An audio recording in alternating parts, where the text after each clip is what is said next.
When you threatened tariffs on Canada a couple weeks ago, Justin Trudeau rushed down here. He wanted to make nice. Now he's on the way out. Is that what you wanted? I didn't think he was going to quit.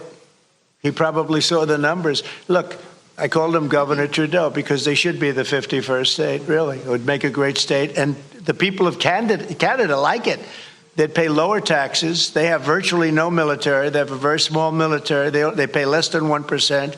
They're about the lowest payer in NATO. They're supposed to pay much more. They haven't been paying. They have a lot of problems. And I was with Wayne Gretzky. I said, Wayne, would you like to be the governor of Canada? I can't imagine anybody doing any better than Wayne. Wayne was not too interested.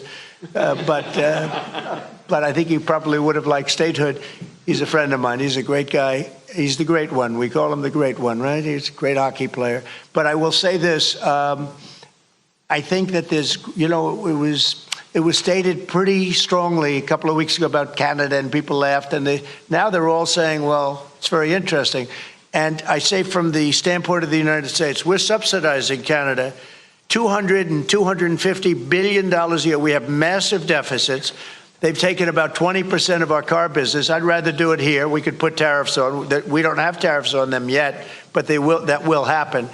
But they've taken about 20% of our car business. I'd rather have it done in Detroit or have it done in South Carolina or any other state that does cars, and we have a lot of them.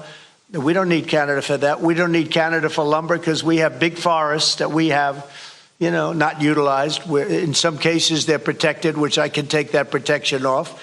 And you take down a tree and you grow a better tree. That's, pretty common. But we don't need anything. We don't need their fuel. We don't need their energy. We don't need their oil and gas. We don't need anything that they have. And I said to Trudeau, I said, why are we subsidizing you $200 and $250 billion a year? He said, I really don't know. And I said, well, I don't know either. I said, what would happen to Canada if we didn't? He said, Canada would be obliterated if that happened. I said, then Canada should be a 51st state. And that's where we are now.